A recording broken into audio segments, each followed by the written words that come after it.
good morning and welcome to Thursday Night Football, except this time it's on a Friday. Didn't get a chance to do it last night. I had a really late night of work, so I thought I'd get on to it this morning, and because there's some rip-snorting games this weekend, so let's get straight into it.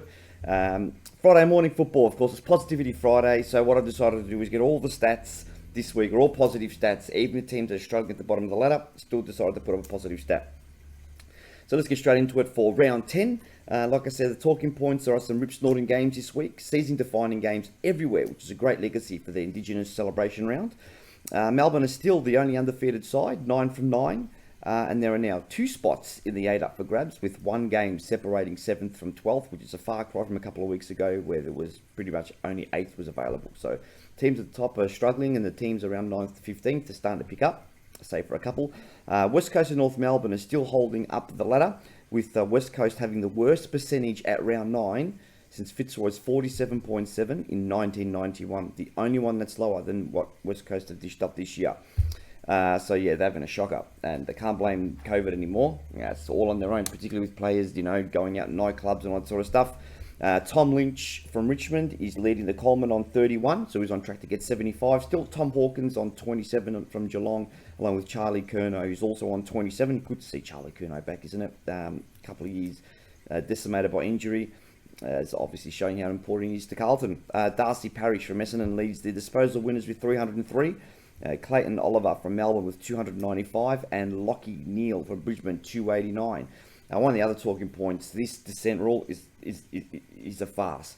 Swearing at yourself now, descent, and also Marlon Pickett and the Sydney player Rowbottom, their suspensions shouldn't have been suspensions. Marlon Pickett was a bump. There's going to be incidental contact. There's choose to bump, and if you clash it, no.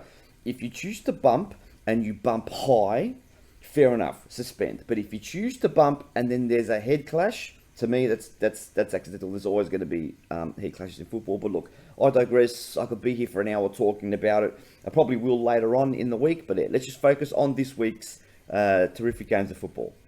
Okay, so let's get straight into Friday night football tonight, 7:50 p.m. It's Carlton versus Sydney at Marvel Stadium. It's going to be a top 4 absolute rip-snorting blockbuster. Carlton sits a game inside the top 4 after a convincing win against the GWS. But they have a lower percentage than 5th place Sydney, who smashed the Bombers last week. So whoever wins this finishes the round in top 4. You would suggest for the Blues, Young, Stocker in, Newms, Williams and Brody Kemp out. For the Swans, O'Riordan in, Rowbottom, got suspended, Ryan Clark out. Clark out. The Swans have scored from 11.9% of its defensive 50 change, ranked number 1 in the competition. Carlton have won the disposal count in every game this year by more than 50. So, obviously, that's ranked number 1. They are actually the number 1 disposal ranked team in the competition with 3,561 total possessions. It's 2 from 2 all in the last 4 between these two sides, and I'm tipping Carlton to solidify the top 4 credentials with a tight win in a blockbuster. Definitely a must-watch game tonight. Saturday at 1:45 p.m, we've got Geelong versus Port Adelaide at GMHBA Stadium. Geelong sit 7th after their loss against the Saints this week. They've had a bit of an up and down year. Sometimes they've looked really awesome. Other times they look like they're struggling. The Power are in form. Now just a game outside the 8 after smashing the Kangas last week. And 4 wins in a row. For the Cats, Buse, Rowan in, Myers, Nevitt and Cooper Stevens out. For the Power, Dumont and Jonas in, Dersma, Fantasia and Frederick out. Since round 6, the Power have outscored their opponents by 39 points a game from intercept possessions, ranked number 1. The Cats are the number 1 team for scoring after a kick in from behind, scoring 18% of the time. It's 2-2 in the last 4, but with the Powers out, I'm going the Cats. And so we go into the 1:45 p.m. game, Western Bulldogs versus Gold Coast. Now, isn't this going to be a rip snorter? The Doggies put in their best performance of the year, dominating the Pies from start to finish and are 9th. The Gold Coast having their best season on record, even though they're sitting 12th. But in the last 2 weeks, they've beaten 2 top 4 teams in Fremantle and Sydney, and both pretty convincingly. Let's have a look. So for the Doggies, Tim O'Brien in, Jurea and Rourke Smith are out. For Gold Coast, just the out for the sub, Darcy McPherson out.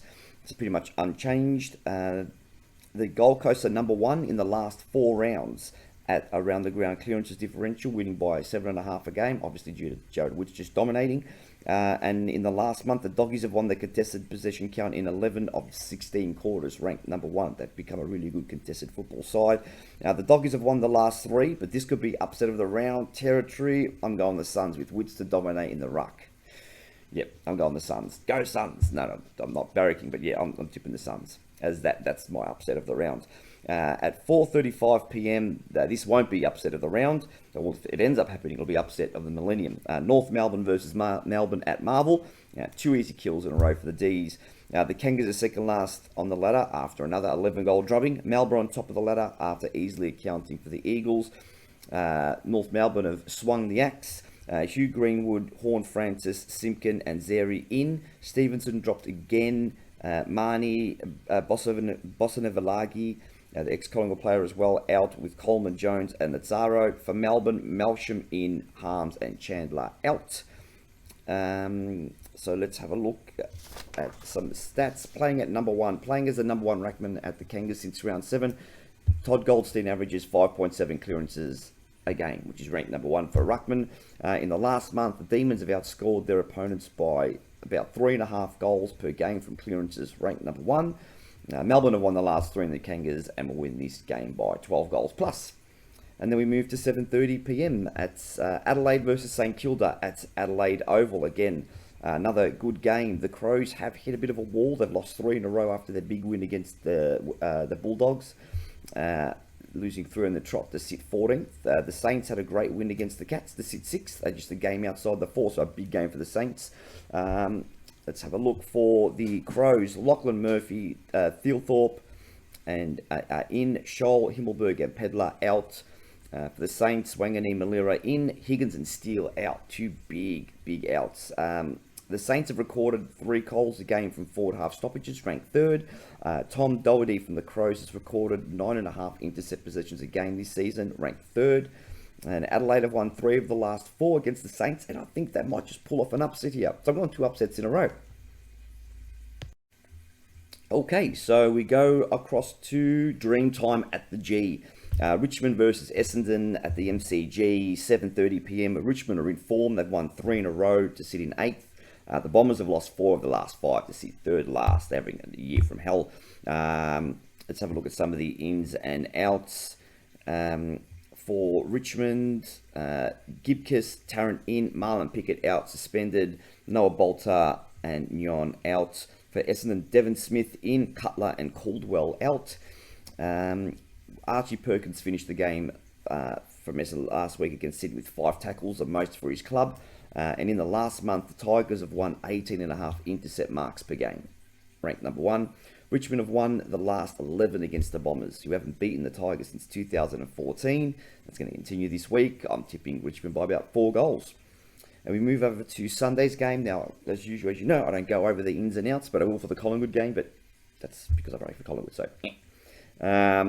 At 2:10 p.m, GWS versus West Coast at Giants Stadium. It's last gasp for the Giants. I mean, look, they're very unlikely to make the finals, but they need to win this. The Giants have a new coach. They're sitting 15th after the loss against the Blues last week. The Eagles are having the year from hell, sitting last with an average loser margin of 10.5 goals.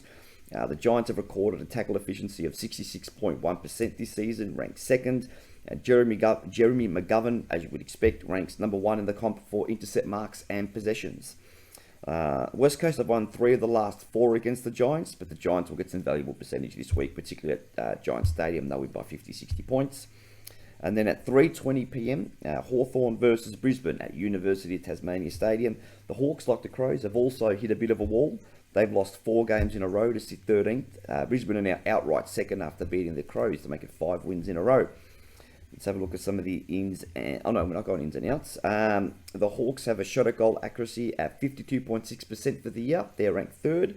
And since round 6, the Lions are 2nd, only behind Melbourne in outscoring their opponents from clearances by 2.5 goals a game. So it's 2-2 in the last 4. The Lions will continue to snap at Melbourne's heels by winning. Okay, so we move over to the final game of round 10, the game at 5:20 p.m. between Fremantle and Collingwood at Optus Oval. Fremantle dropped to third after their shock loss to the Suns last week, so you can expect them to bounce back. Of course, they had to lose last week, didn't they? But are still having a great year. The Pies have lost 2 in a row by an average margin of 5.5 goals. Both games have been well and truly over midway through the second quarter, so they're going to be wanting to change that this week. We'll go for the ins and outs for both sides. For Fremantle, Tabiner, Switkowski, Meek, and Treacy are in. Sorry, I'll start that again. Tabiner, Switkowski, and Meek are in the extended squad. Josh Treacy is out. And for the Pies, Elliott, Cox, Pendlebury, Ginnivan, Murphy, McInnes in. Aidan Begg, Finley McRae, and Cal Brown out, all dropped. And Jack Madgett out with that devastating injury. Really feel for the bloke. He actually showed how important he was to Collingwood's side in that game against Richmond, where we didn't have nobody and he got absolutely towed up. So let's have a look for the Pies. So Pendlebury got named in the squad, in the actual side. Cox has been named in the side, and Elliott's been named in the side. So the interchange will be from McCreery, Poulter, Ginnivan, Murphy, Henry, McGuinness, Brown, that's Tyler Brown, and Rusco. I'm guessing it'll be McCreery, Poulter, Ginnivan, and probably Henry on the bench. Or maybe McCreery might get to. It's just a big decisions down at Pyland. Fremantle concede an average of just 50 points per game at Optus Stadium, so the Pies forwards are going to have to be on song this week. The Magpies have generated a score from 28.8% of Isaac Quainer's intercept possessions, which is the best percentage from the top 25 intercept players in the AFL. So he's a big attacking player, Isaac Quainer. The Dockers have won 3 of the last 4 against the Pies, and I think they'll win this one purely just on form. So there you have it. We'll go through the ladder.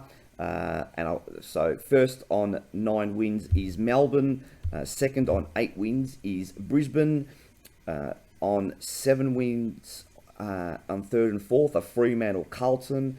On 6 wins, Sydney and St Kilda. On 5 wins, you've got Geelong, followed by Richmond. That's your top 8. Then the logjam. On 4 wins, you've got the Bulldogs, Port Adelaide, Collingwood, and Gold Coast.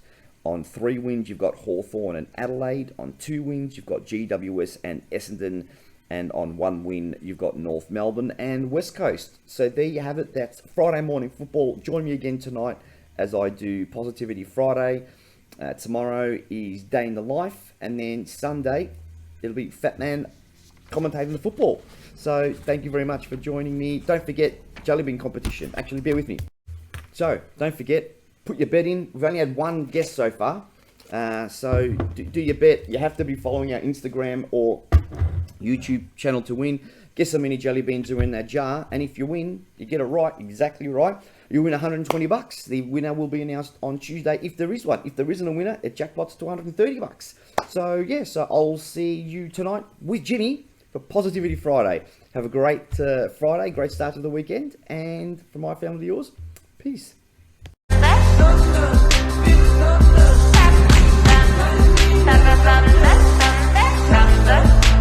Thunder.